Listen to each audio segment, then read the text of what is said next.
రే పలానా మల్లికార్జునరావుని తీసుకురండి రా. తీసుకొచ్చాం. ప్రభువా చెప్పండి అయ్యా.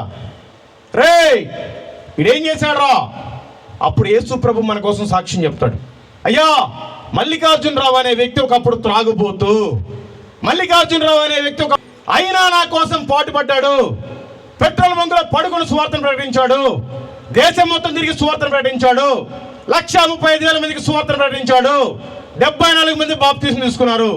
ఈయన పరలోకంలో చేర్చుకోయా నా కుమారుడు అని చెప్పాడు యేసయ్య. యేసయ్య మన గురించి సాక్ష్యం ఇవ్వాలి. మరి నీ కోసం ఇచ్చేలాగా ఉన్నాడా? కనీసం నీ ఇంట్లో వాళ్ళు సాక్ష్యం ఇస్తున్నారా నీ గురించి? నీ భర్త సాక్ష్యం ఇస్తాడా? నీ భార్య సాక్ష్యం ఇస్తుందా? నీ సహోదరులు సాక్ష్యం ఇస్తారా? కనీసం నీ పిల్లల దగ్గర సాక్ష్యం ఉందా? నువ్వు పనిచేసేవాడి దగ్గర సాక్ష్యం ఉందా? సాక్ష్యం లేకపోతే నీది నరకమే. నీకు సాక్ష్యం కావాలి.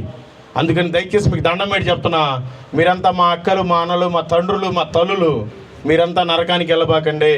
ఉచితంగా ఎందుకు ప్రకటిస్తున్నాం? మా డబ్బులతో మేము డీజిల్ పోసుకొని ఈ సత్యాన్ని తెలుసుకున్నాం.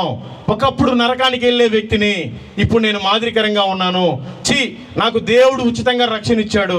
అనేక మందికి రక్షణ సువార్తను ప్రకటించాలని నోరు చించుకొని అరిచేది ఎందుకు అంటే, మీరంతా సువార్తను నమ్మండి, నరకానికి వెళ్ళకండి, మీరు కూడా సువార్తను ప్రకటించండి, మీ పనులు మీరు చేసుకోబాకండి, దేవుడి పని చేసి చూడండి.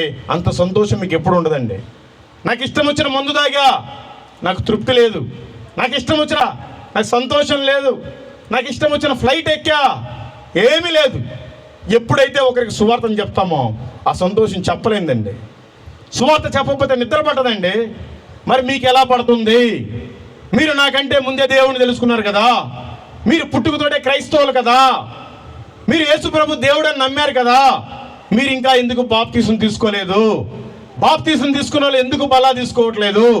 బల్లా తీసుకున్న వాళ్ళు ఎందుకు సువార్తను ప్రకటించట్లేదు? ఎందుకు మీరు ఆజ్ఞలన్నింటినీ పాటించట్లేదు? యేసు ప్రభు చెప్పాడు కదా, ఆయన దొంగ వలె వస్తానని చెప్పాడు.